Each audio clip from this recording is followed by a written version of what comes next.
সম্মানিত হাজিরিন, আমরা সবাই মুসলমান, আমরা সবাই আল্লাহর সৃষ্টি, আমরা সবাই নবীর উম্মত দাবি করি। কিন্তু আমার আল্লাহ দুনিয়ার মধ্যে একজন মুসলিম হিসাবে যেই বিধান, যেই নিয়ম কানুন, যেই আদর্শ, সেই আদর্শ নিয়ম কানুন আল্লাহ তাআলা কুরআনুল কারীমের মধ্যে আল্লাহ তাআলা প্রত্যেকটা বিষয় লিপিবদ্ধ করে দিয়েছেন। আর ওই কুরআনুল কারীমকে যারা দৈনন্দিন জীবনে, সামাজিক জীবনে, পারিবারিক জীবনে, রাষ্ট্রীয় জীবনে মডেল বানাবে, আমার আল্লাহ বলেন ওই কুরআনই তাকে দুনিয়া এবং আখিরাতের পথ দেখায়া দিবে। কোন সুবহানাল্লাহ। এই কুরআন হুদাল লিন-নাস, মানব জাতির জন্য এই কোরআনকে আল্লাহ তাআলা হেদায়েত স্বরূপ প্রেরণ করেছেন। এই কোরআন পরে কেউ পথভ্রষ্ট হবে, এই কোরআন পরে কেউ হেদায়েত প্রাপ্ত হবে। সম্মানিত হাজিরিন, আমার আল্লাহ কোরআনুল কারীমের মধ্যে ইরশাদ করেন যে বান্দা তুমি শুনে নাও, আমি আল্লাহ স্বয়ং তোমাদেরকে ওয়াজ করে শোনাইতেছি। আল্লাহ সূরা মুজদালার আয়াত নম্বর 11 আমার আল্লাহ ডাক দিয়ে বলেন, ইয়ারফা'িল্লাহুল্লাযীনা আমানু মিনকুম, মহান আল্লাহ তোমাদের থেকে যারা মুমিন তাদেরকে আমার আল্লাহ ডাক দিয়ে বলেন। কাদেরকে? মুমিনদেরকে। ওয়াজ বুঝবেন না বুঝলে প্রশ্ন করবেন, বুঝার জন্য এসেছেন কিছু নিয়ে যান। আমার আল্লাহ ডাক দিয়ে বলেন, ইয়ারফা'িল্লাহুল্লাযীনা আমানু, যারা ঈমান এনেছে, যারা মুমিন হয়েছে, ওয়াল্লাযীনা উতুল ইলমা দারাজাত, আমার আল্লাহ ডাক দিয়ে বলেন যাদেরকে আল্লাহ তাআলা জ্ঞান দিয়েছেন, ইলম দান করেছেন, তাদেরকে আল্লাহ তাআলা বহু পদমর্যাদা, বহু গুণে আল্লাহ তাআলা দুনিয়া এবং আখিরাতে তাদেরকে উন্নত করবেন। কোন সুবহানাল্লাহ। জ্ঞান, আল ইলমু নূর, সেই জ্ঞানটা হলো একটা নূর, আল্লাহর পক্ষ থেকে একটা নূর। এই জ্ঞান অর্জন করা আল্লাহর নবী বলেন, তালাবুল ইলমু ফারিদাতুন আলা কুল্লি মুসলিম ওয়াল মুসলিমা, প্রত্যেকটা মুসলমানের দ্বীনি ইলম, জ্ঞান অর্জন করা ফরজ। কোন জ্ঞান? যেই ইলমে আপনি নামাজ শিখতে পারবেন, যেই ইলম অর্জন করলে ওযু শিখতে পারবেন, যেই ইলম অর্জন করলে আপনি পবিত্রতা শিখতে পারবেন, যেই ইলম অর্জন করলে হালাল হারাম বুঝতে পারবেন, যেই ইলম অর্জন করলে জানাজার নামাজ পড়াইতে পারবেন, যেই ইলম অর্জন করলে কাফন লাগাইতে পারবেন, যেই ইলম অর্জন করলে আপনি নামাজের দোয়া দুরুদ, নামাজের নিয়ত, নামাজের সূরা কেরাত, নামাজের নিয়মাবলী, ইসলামের বিধিবিধান আপনি বুঝতে পারবেন। ওই সমস্ত জ্ঞান অর্জন করা একজন মুসলমান নর এবং নারীর জন্য ফরজে আইন। কোন সুবহানাল্লাহ। সম্মানিত হাজিরিন, আমার আল্লাহ পবিত্র কোরআনুল কারীমের মধ্যে সর্বপ্রথম যে আয়াত নাজিল করেছিলেন, ইকরা বিসমি রাব্বিকাল্লাযী খালাক, ইকরা ফরুন। আল্লাহ ফরার কথা বলেছেন, আমরা এখন ফরাত নাই, আমরা এখন আছি দেখার মধ্যে আছি ডিজিটাল বাংলাদেশ, ডিজিটাল মুসল্লি, ডিজিটাল মুসলমান আমরা। আল্লাহ বলছেন ইকরা, তোমরা পড়ো, আমরা পড়ি না। ফরাত থেকে বিরত, কোরআন শরীফ বছরের বছর ঘরের টাকের মধ্যে পড়ে থাকে, একবার খোলার সুযোগ হয় না। আমরা মুসলমান। সম্মানিত হাজিরিন, আমার আল্লাহ ইকরা শব্দ দ্বারা আমাদেরকে পড়ার কথা বলেছেন। বিসমি রাব্বিকাল্লাযী খালাক, আল্লাহর নামে, রবের নামে সৃজন করেছেন, সৃষ্টি করেছেন। খালাকাল ইনসানা মিন আলাক, মানুষকে আল্লাহ তাআলা জমাট রক্ত থেকে সৃষ্টি কইরা বলছেন আপনি পড়ুন, আপনি পড়ুন, আপনি পড়ুন। আল্লাহ পড়ার কথা বারবার বলতেছেন যে অবশ্যই অবশ্যই রব বাধ্য করে দিয়েছেন পড়ার জন্য। এখন আপনি পড়বেন কি? আমার আল্লাহ কোরআনুল কারীমে সূরা জুম্মার অপর আয়াতে বলতেছেন, 9 নং আয়াতে আল্লাহ বলেন, কুল হাল ইয়াস্তাউিল্লাযী ইয়া'লামুনা ওয়াল্লাযীনা লা ইয়া'লামুন। আমার আল্লাহ বলেন, হাবিব, আল্লাহ আল্লাহর হাবিবরে উদ্দেশ্য করে আয়াত নাজিল করে বললেন, এ আমার হাবিব, এ আমার হাবিব, আপনি বলে দিন তাদেরকে, কাদেরকে বলবো? যারা জানে আর যারা জানে না তারা কখনো সমান হতে পারে না। এক বেটায় জানে, কামিল মাস্টার্স পর্যন্ত পড়ছে, হাফেজে কোরআন, আর আপনি আরেকজন হাফেজি কোরআন না মাদ্রাসায় পড়ছে না। এখন তার জ্ঞান আর যে পড়ছে তার জ্ঞান কি সমান হবে? না। আমার আল্লাহ বলছেন যে জানে, যে জানে না সে সমান না। এখন আমরা সমান কাতারে সব চালাইছি। সম্মানিত হাজিরিন, আমার আল্লাহ পবিত্র কোরআন সূরা ফাতিরের মধ্যে 22 নম্বর আয়াতে ইন্নামা ইয়াখশাল্লাহা মিন ইবাদাতিল উলামা ইন্নাল্লাহা আজিজুল গফুর। আল্লাহ তাআলা বান্দাদের মধ্যে সর্বোত্তম বান্দা তারা যারা আল্লাহকে বেশি ভয় করে। এর মধ্যে বেশি ভয় করার মধ্যে হলো আল উলামা, মানে আলেমগণ বেশি আল্লাহকে ভয় করে। সুবহানাল্লাহ। এটা হইলো আল্লাহ তাআলার ওয়াজ। এখন আসেন যে আমরা নবী আলাইহিস সালাতু ওয়াস সালামের আরেকটি হাদিস আমরা শ্রবণ করব। সম্মানিত হাজিরিন, সময় স্বল্প, আমি মূল পয়েন্টটি 2-1টি হাদিস বলে আমি আপনাদেরকে ব্যাখ্যা বিশ্লেষণ দিয়ে 2-4টি কথা বাস্তব নিয়ে আমি বলবো, আপনারা মনোযোগ দিয়ে শুনবেন। কারণ আমি কিন্তু আবার ওই যে একটু পরপর গজল টান দেওয়া, ইসকা দেওয়া এগুলা পারি না। আগে আপনাদেরকে বলে দিলাম যে আল্লাহর নবী কি বলতেন শুনেন। হযরতে আবু দারদা রাদিয়াল্লাহু তাআলা থেকে হাদিস বর্ণিত, قال رسول الله صلى الله عليه وسلم কুন আলিমান আও মুতাআল্লিমান আও মুহিব্বান আও মুত্তাবিআন। আল্লাহর নবী বলছেন, হযরত আবু দারদা থেকে হাদিস, নবীজি বলছেন তুমি কি হও? কুন আলিমান, তুমি আলেম হও। কি হও? ওয়াজ বুঝুননি, আমার কথা বুঝুননি আপনারা? আল্লাহর নবী বলছেন কুন আলিমান, তুমি আলেম হও, আলেম হও। এরপরে বলছেন আও মুতাআল্লিমান, অথবা আলেমের ছাত্র হও। কি বলছেন? প্রথম নাম্বার বলছেন আলেম হও, নাম্বার 2 বলছেন আও মুতাআল্লিমান, তুমি আলেমের ছাত্র হও। যেমন আজকে আমি ওয়াজ করতেছি, আপনারা শুনতেছেন, এই মুহূর্তে কিছুক্ষণের জন্য আপনারা হলেন আমার ছাত্র। এর মানে আল্লাহর নবী বুঝাইছেন তুমি আলেম হতে পারো নাই। এরপরে নাম্বার 2 বলেছেন আলেমের ছাত্র হও। নাম্বার 3 আল্লাহর নবী বলেন আও মুহিব্বান, অথবা আলেমকে মহব্বত করো। কি করো? মহব্বত করো। নাম্বার 4 তুমি মহব্বত করতে পারো নাই, ওয়ালা তাকুনুল খামিস। আল্লাহর নবী বলছেন তুমি পঞ্চম ব্যক্তি হইও না, মহব্বত করতে পারো নাই, আলেমের অনুসারী হতে পারো নাই, আলেমের ছাত্র হতে পারো নাই, আলেম হতে পারো নাই। প্রথম বলছেন আলেম হও, নাম্বার 2 বলছেন আলেমের ছাত্র হও, নাম্বার 3 বলছেন আলেমকে মহব্বত করো, নাম্বার 4 বলছেন আলেমের অনুসারী হও। 5 নম্বরে আল্লাহর নবী বলছেন ওয়ালা তাকুনুল খামিসি ফাতুহলিক, তুমি নাম্বার 5 নাম্বার ব্যক্তির অন্বেষণ হইও না, নাম্বার 5 নাম্বারে হইও না। কেননা তুমি যদি পঞ্চম ব্যক্তি হইও না, যদি হইয়া যাও তাহলে তুমি অবশ্যই ফাতুহলিক, তুমি ধ্বংস হইয়া যাইবে। এটাই কইছেন আল্লাহর নবী কইছেন।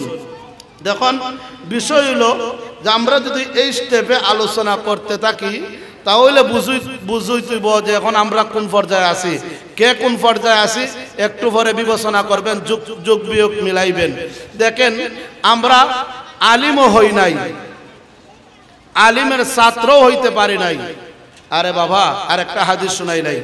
আল্লাহর নবী বলেন যে মাদ্রাসার তালেবুল ইলম, इल्म अन्वेषणकारी, कुरान पढ़ने वाला, हदीस पढ़ने वाला, कुरान सीखने वाला, कुरान सिखाने वाला, हदीस पढ़ने वाला, हदीस पढ़ाने वाला। अल्लाह नबी बोलें कोनो एलाकाय যদি কবরস্থানের দিকে যদি মাদ্রাসার তালেবুল ইলম আমাকে দ্বীনের ইলমের ফজিলত দেওয়া হয়েছে, আমি ফজিলতে আছি। আমার আল্লাহর নবী বলেন যে মাদ্রাসার তালেবুল ইলম, মাদ্রাসার পড়নে वाला, कुरान पढ़ने वाला, हदीस पढ़ने वाला, মাদ্রাসার তালেবুল ইলম যদি কোনো এলাকার কবরস্থানের পাশে দিয়া সে হাঁটে যায়, আল্লাহর নবী বলেন মাদ্রাসার কুরআন পড়নে ওয়ালার ছাত্রদেরকে এমন দাম আমার আল্লাহ দিয়েছেন, এমন সম্মান আমার আল্লাহ দিয়েছেন, এমন ইজ্জত আমার আল্লাহ দিয়েছেন, দুনিয়ার মানুষকে বুঝাইয়ে দিয়েছেন।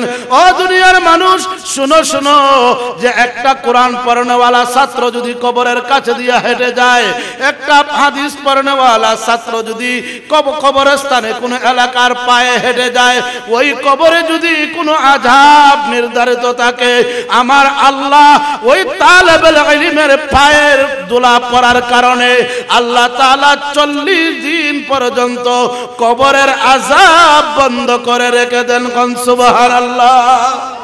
এই ওয়াজ তো সবাই শুনি, কিন্তু আফসোস জাগে না। কেমনে আফসোস জাগবো? ও আমার মুসলমান ইমানদার ভাইয়েরা, আল্লাহর নবী আমাদেরকে শিক্ষা দিয়েছেন তালেবুল ইলম ফরিদাতুন আলা কুল্লি মুসলিমিন, প্রত্যেকটা মুসলমানের জ্ঞান অর্জন করা ফরজ। কোন জ্ঞান যদি ব্যাখ্যা করি, বিশ্লেষণ করি, তালাশ করি, তাহলে দেখা যাইব ওই দ্বীন ধর্মের কোরআনের জ্ঞান, হাদিসের জ্ঞান অর্জন করা প্রত্যেকটা মুসলমান নরনারীর জন্য ফরজে আন। কোন সুবহানাল্লাহ। সালাতুন ইয়া রাসূলুল্লাহ আলাইকুম, সালামুন ইয়া হাবিবাল্লাহ। সম্মানিত হাজিরিন, আসুন আমরা আসল ওয়াজে যাই। যে আজকে যদি প্রশ্ন করা হয় যে আমরা এখানে যারা সমবেত হয়েছি, আমি যদি বলি ইন্টারভিউ যদি নেওয়া হয়, এই মুহূর্তে যদি 10,000 টাকা পুরস্কৃত করা হয়, যদি কাউকে বলা হয় বলেন আপনি মরলে পরে আপনার জানাজাটা কে পড়াবে, আপনি মরলে পরে আপনার 5টা 10টা সন্তান আছে, কয়টা সন্তান আপনার কাছে বসে কোরআন শরীফ পড়বে? আপনাকে যদি জিজ্ঞাসা করা হয় আপনি মসজিদের, আপনি মুতাওয়াল্লি, আপনি মসজিদের ইমাম, মসজিদের সভাপতি, সেক্রেটারি, আপনি আগের কাতারের মুসল্লি, যদি বলা হয় আপনার কয়টা ছেলে, বলে 5টা ছেলে, বলে কয়টা ছেলেরে কোরআন পড়াইছো, কয়টা ছেলে নামাজ পড়ে? হিসাব মিলাইলে দেখা যাবে আমরা শূন্য কোটায় আছি। আমার আল্লাহ দুনিয়ার মধ্যে আপনি আমারে প্রেরণ করেছেন দ্বীন বোঝার জন্য, ধর্ম বোঝার জন্য।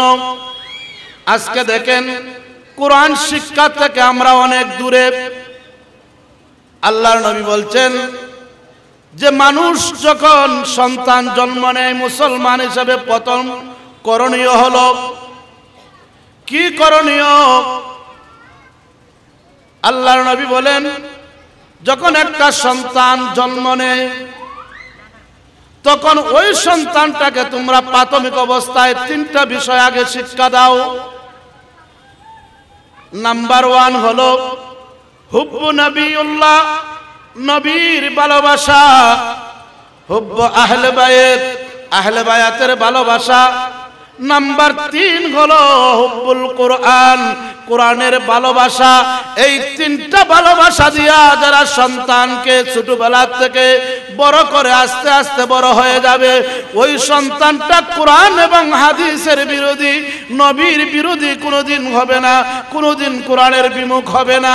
সম্মানিত হাজিরিন, আজকে আমরা সন্তান জন্ম দেই, জন্ম দেওয়ার পরে ওই বাচ্চারে কোরআন শিক্ষা দেওয়ার কথা, নবীর শিক্ষা দেওয়ার কথা, আহলে বায়াতের মহব্বত, নবীর মহব্বত আমরা শিক্ষা দেওয়ার কথা। এখন বাচ্চা যদি 3 থেকে 4 বছর হয়, তাড়াতাড়ি আগে না কিন্ডারগার্টেনে ভর্তি করিনি? আপনারা একটা কথা বলবেন, তাহলে সহজ হবে আমার। বলেন, কিন্ডারগার্টেনে 3 থেকে 4 বছরের বাচ্চা ভর্তি করা হয় কিনা? হয়নি। আর আমরা যারা, আপনারা যারা মুরব্বী আছেন, ছোটবেলায় আমার আব্বা আম্মা ঘুম থেকে ফজরের আজান পইরা ওই ফিডাইছে মক্তবা যাই বললে, ফিডাইছে নি? মক্তবা আগে হইলো কোরআন, তারপরে বাংলা ইংলিশ যেটা আছে এগুলার দরকার। আর এখন কয় আগে হইলো ডিজিটাল বাংলাদেশ, আগে হইলো অঙ্ক ইংলিশ দরকার, কোরআন যেসা আনো যাক। কোরআন পড়বো না, পারলে পড়বো না, না পারলে নাই। এই কইতা কইয়া আমরা মুসলমান দিছি ছেলে মেয়েরে চাইরা।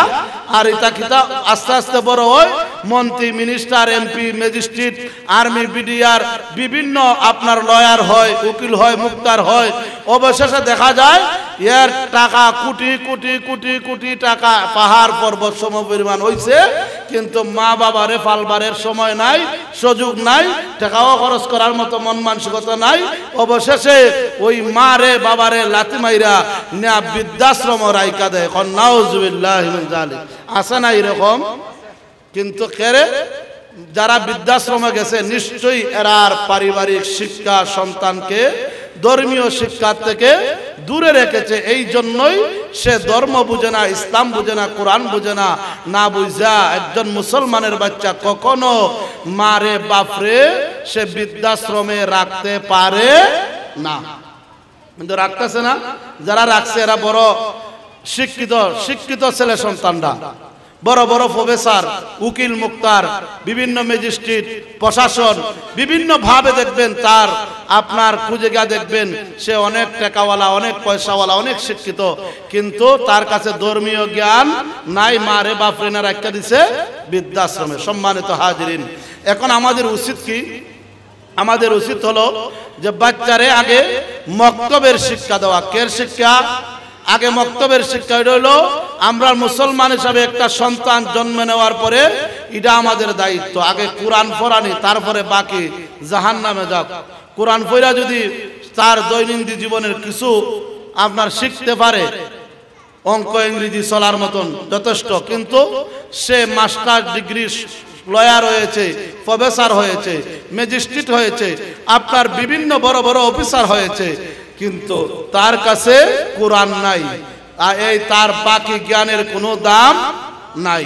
সোজা কথা, দ্বীনের জ্ঞান, ধর্মীয় জ্ঞান ছাড়া কেউ আখিরাতে পাড়ি দিতে পারবে না। সম্মানিত হাজিরিন, আমি আপনাদেরকে যেটা বুঝাইতেছিলাম যে আসুন, যে একজন বাচ্চাকে আপনি ধর্মীয় জ্ঞান শিক্ষা দিলে পরে কতটুকু লাভ হইব জানার দরকার আছে না?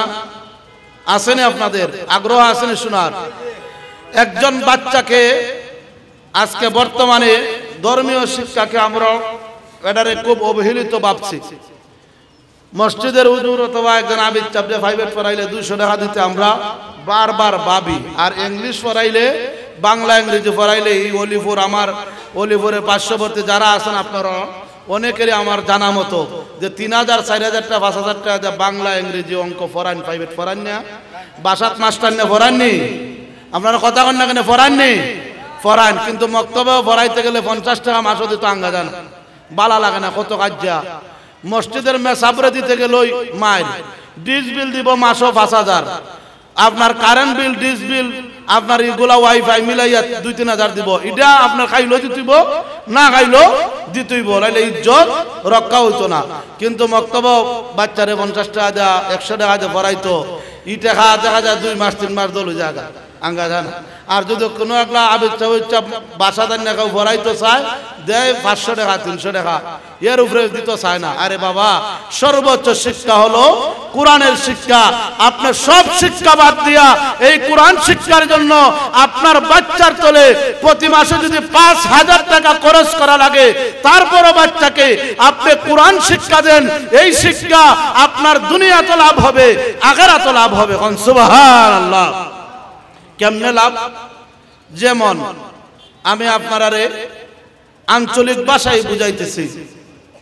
আপনি যখন আস্তে আস্তে একটু বয়স্ক হলেন, দৈরানেন আগামীকালকে আপনার সাকারাতের বিছানা আজরাইল আইছে, আজরাইল আইয়া আপনারা লইয়া যাইব গা, জানাই দিলাম। এখন যদি এই বাচ্চারা কথা হয় না, এখন যদি আপনার বাচ্চারে আপনি একলারে মাস্টার্স পাস করাইছুন, একলারে ডিগ্রি পাস করাইছুন, আর একজনরে ইন্টার পাস করাইছুন, এসএসসি পাস করাইছুন, এইভাবে বিভিন্নভাবে একজনরে ডাক্তার বানাইছুন, একজনরে উকিল বানাইছুন, মুক্তার বানাইছুন, বিভিন্নভাবে অফিসার বানাইছুন, আপনি হাকিম বানাইছুন, বানাইয়া সবাই সেটিং করে দিছুন। এখন আপনি কইলেন বাবা রে তোমার লাগি দেখো মাথার গাম পায়ে ফালাইছি, আমি যদি কালকে মারা যাই তোমার করণীয় কি? তখন কইব আমার আর করণীয় কিতা, তুমি মরলে উইরা ভাইরে মাটি দিলাইতাম, সিন্নে সালাদ দিয়া শেষ করে দিতাম। এখন আপনি বাবা হিসেবে বুঝজানি তুইব যে কথা তো ছেলে ঠিকই কইছে, উইরা ভাইরে মাটি দিবে সারা কিতা করব। সম্মানিত হাজিরিন, আপনি যদি আপনার একটা বাচ্চাকে যদি মাথার গাম পায়ে পালানোর জন্য আপনি রাত দিন পরিশ্রম করলেন, একজন বাবা একটা সন্তানকে প্রতিষ্ঠিত করার জন্য কত না মেহনত করে জমিনের মধ্যে। এ আমার বাবা, আমার আল্লাহ কোরআনে ডাক দিয়ে বলেন, ইয়া আইয়ুহাল্লাযীনা আমানু লা তুলহিকুম আমওয়ালুকুম ওয়ালা আওলাদুকুম আন যিকরিল্লাহ ওয়া মান ইয়াফআল যালিকা ফাউলাইকা হুমুল খাসিরুন। আমার আল্লাহ ডাক দিয়ে বলেন, হে ইমানদারগণ, আমি আল্লাহ সন্তান দিছি, স্পেশাল নিয়ামত দিয়েছি। সন্তান সম্পদ আমি আল্লাহর স্পেশাল নিয়ামত, রিজিক আমি আল্লাহর স্পেশাল নিয়ামত, আমি আল্লাহ এই সমস্ত দিয়েছি। এই সমস্ত পেয়ে তুমি শুকরিয়া আদায় করো। আমি আল্লাহ তোমাদেরকে শুকরিয়া আদায় করার শিক্ষা দিয়েছি। ওয়া আম্মা বিনিআমাতি রাব্বিকা ফাহাদ্দিস। আমার আল্লাহ বলেন, তোমরা আমার পক্ষ থেকে যেই সমস্ত নিয়ামত পেয়েছো, নিয়ামতের শুকরিয়া আদায় করো। শুকরিয়া যদি আদায় করতে পারো, লাইন শাকারতুম লাযিদান্নাকুম, আমি আল্লাহ অবশ্যই অবশ্যই তোমাদেরকে আমি নিয়ামত আরো বাড়াইয়া দিব। আমার আল্লাহ সন্তান দিয়েছেন নিয়ামত, নিয়ামত কিনা? কেউ সন্তান 4টা 5টা 10টা পাইছে, কেউ কোটি কোটি টাকা খরচ করছে, একটা সন্তানও পায় নাই। আছে না? লক্ষ লক্ষ টাকা খরচ করে, একটা সন্তানও পায় নাই। কেউ আবার বিনা টাকায় বিনা খরচে 4টা 5টা 10টা আল্লাহর দেওয়া নিয়ামত সন্তান পাইছে। পাইছে না? এ আমার বাবারা ভাইয়েরা, আমার আল্লাহ এই নিয়ামত দিয়েছেন, দিয়া আমার আল্লাহ বলেছেন, লা তুলহিকুম আমওয়ালুকুম ওয়ালা আওলাদুকুম। আল্লাহ সম্পদের কথা বলেছেন, সন্তানের কথা বলেছেন। আমার আল্লাহ বলে দিয়া জানায় দিচ্ছেন, আন যিকরিল্লাহ, আমি আল্লাহর জিকিরের মধ্যে নিয়োজিত রাখরে, যদি না রাখো, ওয়া মাইয়াফআল যালিকা ফাউলাইকা হুমুল খাসিরুন, বান্দারে যদি না রাখো, সন্তান দ্বারা ক্ষতিগ্রস্ত হবে, ধ্বংস হবে। সন্তান সম্পদ দ্বারা ধ্বংস হবে, সন্তান দ্বারা ধ্বংস হবে। বর্তমান প্রেক্ষাপটে বেশি মার সন্তান দ্বারা বাবা অশান্তি ভোগ করতেছে, ফ্যামিলিতে মা অশান্তি ভোগ করতেছে, সম্পদ নিয়ে মানুষ বেশি অশান্তি ভোগ করতেছে। করতেছে না? কেন করতেছে জানেননি? আমি আপনি আমি আমার আল্লাহ যেইভাবে বিধান জারি করেছেন সেইভাবে রাখতে পারি নাই। বাবারে, আপনাদের কাছে প্রশ্ন, আপনি মাথার গাম পায়ে পালাইলেন, একটা বাচ্চারে আপনি এত কষ্ট করে তারে ব্যবসা দিলেন, চাকরি দিলেন, সব কিছু দিলেন, দুনিয়াদারি দিলেন, কিন্তু আখিরাতের কি দিলেন? কিছুই দিলেন না।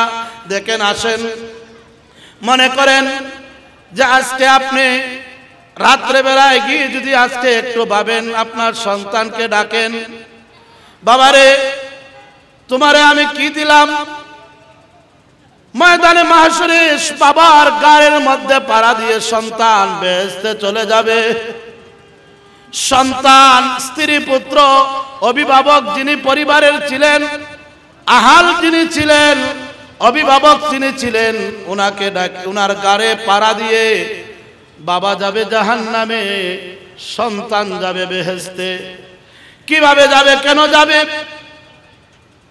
আজকে দেখেন একজন মুসলমান হিসাবে আপনার সন্তানের কাছ থেকে বাবা হিসেবে পাওনা, ওই সন্তানের বাবা তো দুনিয়াতে গর্বিত, আখিরাতে গর্বিত। আরে শুধু আখিরাতে গর্বিত না, ওই সন্তান, যেই সন্তানের বাবা সন্তানরে কোরআন শিক্ষা দিছে, হাদিস শিক্ষা দিছে, ধর্মীয় জ্ঞান তার মাথার মধ্যে দিয়েছে, আমার আল্লাহ ময়দানে মাহশরে নূরের মুকুট পরাইয়া সর্বোচ্চ মাকামে পৌঁছাইয়া আমার আল্লাহ দেখায় দিবেন যে একটা বাচ্চারে ধর্মীয় জ্ঞান শিক্ষা দেওয়ার কারণে, কোরআন শিক্ষা দেওয়ার কারণে, হাদিস শিক্ষা দেওয়ার কারণে, দিন ধর্ম বুঝাই দেওয়ার কারণে আমার আল্লাহ একজন মা এবং একজন বাবাকে কতই না সম্মানিত করেন। আরে সম্মানিত করবেন নাই কেন বাবারা, ভাইয়েরা? আমার আল্লাহ দুনিয়া তো আপনাকে মর্যাদা বাড়ায় দিবেন। কিভাবে দিবেন? আপনি যখন সাকারাতের বিছানায় ছটফট করবেন, শ্বাস সাগরের পানি দিলে আপনার তৃষ্ণা মিটবে না, আমার তৃষ্ণা মিটবে না। আমার নবী ডাক দিয়ে বলেন, সাকারাতের বিছানায় যদি কোরআন পড়নেওয়ালা, হাদিস পড়নেওয়ালা, ধর্ম বুঝনেওয়ালা, দিন বুঝনেওয়ালা, কোরআন বুঝনেওয়ালা একটা নেককার সন্তান যদি বাবার কাছে দাঁড়ায়া যদি কোরআনে পাকের তেলাওয়াত করে, আমার আল্লাহ ওই কোরআনে পাকের তেলাওয়াতের বিনিময় তার সাকারাতের বিছানার ছটফট যন্ত্রণা আমার আল্লাহ লাঘব করে দিবেন। কোন সুবহানাল্লাহ। সম্মানিত হাজরিন, একজন বাবা তখনই ধন্য, একজন মা তখনই ধন্য রে যখন একটা সন্তান রে হাফেজে কোরআন বানাবে, আলেমে দ্বীন বানাবে। যেই দিন একটা বাবা মরলে পরে সন্তান সামনে দাঁড়াইয়া আল্লাহু আকবার বলে জানাজা পড়াইয়া দিবে, যেদিন বাবা মরলে পরে একটা সন্তান, আজকে মরলে পরে মসজিদের ইমামকে ডাকা হয়। মসজিদের ইমামের দায়িত্ব মানুষ মরলে গোসল দেওয়া না, মসজিদের ইমামের দায়িত্ব হলো 5 ওয়াক্ত নামাজ সামনে দাঁড়াইয়া আদায় করে দেওয়া। মুয়াজ্জিনের দায়িত্ব লাশ ধুয়ে দেওয়া না। আরে বাবা, আপনি তো একটা মুসলমান হিসাবে একটা বাচ্চারে এতটুকু শিক্ষা দিয়ে যাইতেন, আপনি মরলে যেন আপনার বাচ্চা আপনারে গোসল দিতে পারে। আরে ওই বাবা তো ধন্য, ওই মা তো ধন্য। পর্দানিশীল মা গো, আপনারা ওই ওয়াজটি শুনেন, ওই মা তো ধন্য। 10 মাস 10 দিন পেটে নিয়ে কষ্ট করা আপনার সার্থক হবে গো মা। যেই দিন একটা সন্তান বাবা মরলে বাবার গোসলটা নিজের হাতে, জীবনের শেষ গোসলটা দিয়ে দিবে। আরে বাবা কতই না কাঁদিনি, পুকুর পারে, নদীর পারে, গাছতলায়, বাঁশতলায় বাবা নিয়ে গোসল দিছে না? আরে শেষ বিদায়ে যদি ওই বাবার গোসলটা সন্তান হিসাবে দিতে পারি, তাহলে আমি গর্বিত বাবা, আমি গর্বিত সন্তান। শেষ বিদায়ের সময় যদি আপনার সন্তান আপনার গায়ে কাফন নিজের হাতে লাগাইয়ে দিতে পারে, আপনার সন্তান আপনার সিনা বরাবর দাঁড়ায় আপনার জানাজা পড়াইয়া দিতে পারে, আর আপনার লাশ কাঁধে নিয়ে নিজের হাতে কবরস্থ করতে পারে, কবর জিয়ারত করতে পারে, আমার নবী বলেন ওই সন্তানের এই সমস্ত কাজ কর্ম করার কারণে আমার আল্লাহ সন্তান নেককার বানানোর কারণে, সন্তানকে হাফেজে কোরআন আলেমে দ্বীন বানার কারণে, দিন বুঝনেওয়ালা, কোরআন বুঝনেওয়ালা সন্তান বানানোর কারণে আল্লাহ তাআলা ওই বাবাকে দুনিয়া তো আল্লাহ মাফ করে দিয়া আখিরাতের জগৎটা তার আলোকিত কইরা তারে ময়দানে মাহশরে আল্লাহ তাআলা উঠাইয়া নূরের মুকুট পরাইয়া আমার আল্লাহ ওই সন্তানের বাবা এবং মাকে জান্নাতের মধ্যে দিয়ে দিবেন। কোন সুবহানাল্লাহ। বাবারে আফসোস লাগে, মরলে আজকে দেখা যায় গোষ্ঠীর গোষ্ঠী যায়, একটা ফুলা হাফিজ নাই, আলিম নাই। কেন রে বাবা? আপনি তো মরলে পরে আপনার সন্তান আপনারে গোসল দেওয়া, এই কথাটা তো আপনার শিক্ষা দেওয়া ফরজ ছিল। আপনারে কাফন লাগাই দিত, জানাজা পড়াইয়া দিত, এইরকম তো বানানোর কথা ছিল। আপনি কি বানাইলেন? বানাইছেন, আসেন না, আপনি বানাইয়া কি লাভ হইল? আপনি যদি বলেন বাবারে এই মুহূর্তে মারা যাব, তোমারে নার্সারির কেজি থেকে একবারে মাস্টার্স ডিগ্রি পর্যন্ত যত বই তোমারে পড়াইছে সব বই আইনা আমি এখন মইরা যাইব, আমার দ্বারা পড়ো বাংলা, ইংরেজি, বিজ্ঞান, সামাজিক বিজ্ঞান যা কিছু আছে সব পড়ো, একটা সওয়াব হইবনি? ওইবনি কন্যা করে একটা সওয়াব হইতো না। তাহলে পড়াইয়া লাভ হইল কি?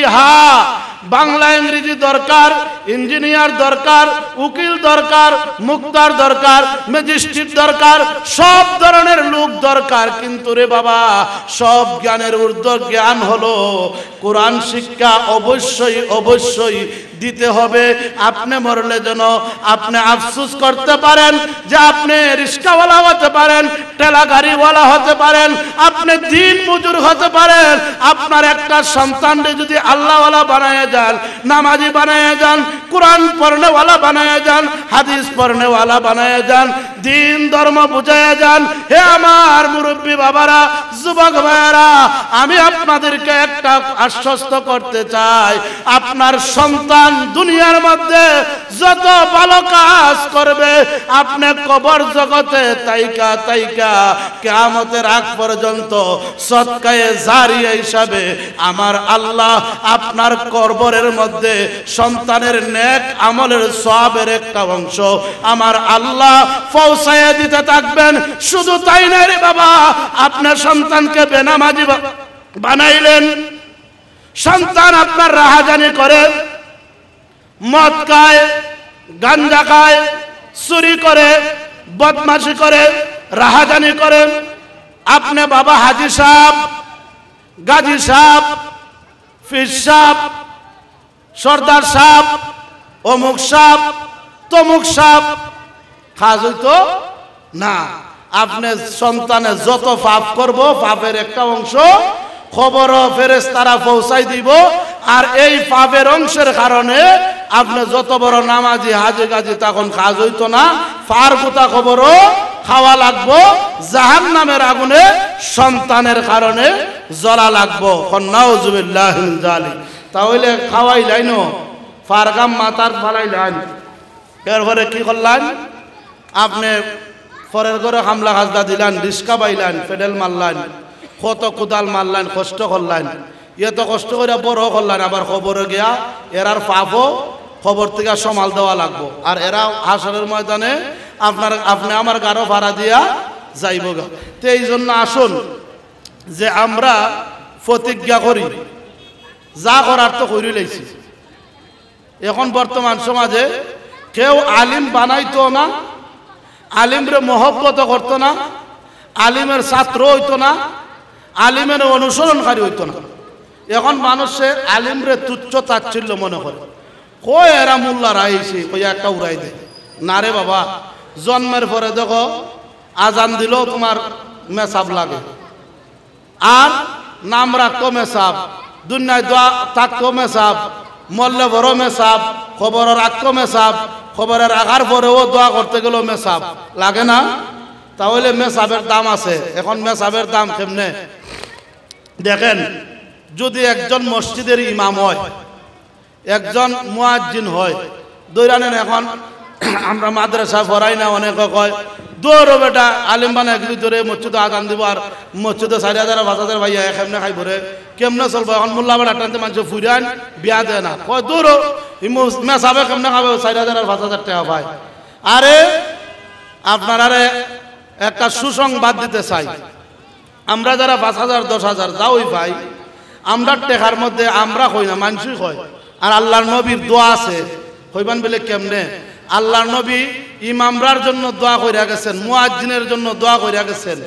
মুয়াজ্জিন হলো জিম্বাদার। এখন জিম্বাদার কি? যে আপনার তার আহ্বানে আজান দিলে পরে যতলা মুসল্লাইয়া নামাজ পড়ব এই নামাজের সমপরিমাণ সওয়াব মুয়াজ্জিনের আমল নামায় জমা হইব। সুবহানাল্লাহ। আর ইমামে যিনি নামাজ পড়ব আনা ইমামুল হাদার কইয়া আপনার পরে আর আপনারা যে ইক্তাদাইতু বিহাদাল ইমাম কইয়া বার দিলেন, এই ইমাম সাহেব যতলা মুসল্লির নামাজ পড়ব মুসল্লিরা নামাজ পড়া যত সওয়াব অর্জন করব সমপরিমাণ সওয়াব আল্লাহ তাআলা ইমামের আমল নামায় দিয়ে দিবেন। সুবহানাল্লাহ। এখন শুধু তাই না, দেখেন একজন ইমাম রাজা বাদশার মতো চলে। আজ পর্যন্ত কোন ইমাম কোন আলেম তার মা রে বাপ রে না বৃদ্ধাশ্রমে দেয় না, দিছে। আপনারা এই নজর শুনছেন, পত্র পত্রিকা বইরা দেখবেন যে কলেজের প্রফেসর, ভার্সিটির লেকচারার, বিভিন্নভাবে বিভিন্ন শিক্ষিত মানুষরা, বড় লোকরা মা বাবারে বৃদ্ধাশ্রম দিছে। কোনো হাফেজে কোরআন, আলেমে দ্বীন ইমাম সাহেব না মা বাবারে বৃদ্ধাশ্রমে দেয় নাই। কোন ইমাম সাহেব মানুষের কাছে হাত পাততে ভিক্ষাও মাগে না, কারণ ইমাম মানে নেতা, বাদশাহ। এখন শুনেন, আমরা যারা ইমামতি সমাজে করে আলেম যারা মানুষের বিবাহ দিতে চায় না, হয় 5,000 আর 10,000 টাকা বেড়ায় কিতা কেমনে আমার ফুরিরে খাওয়াইব, খাই আর খাম পাস না এখন তোর বাক্সত করলে দৌড়াই দেয়।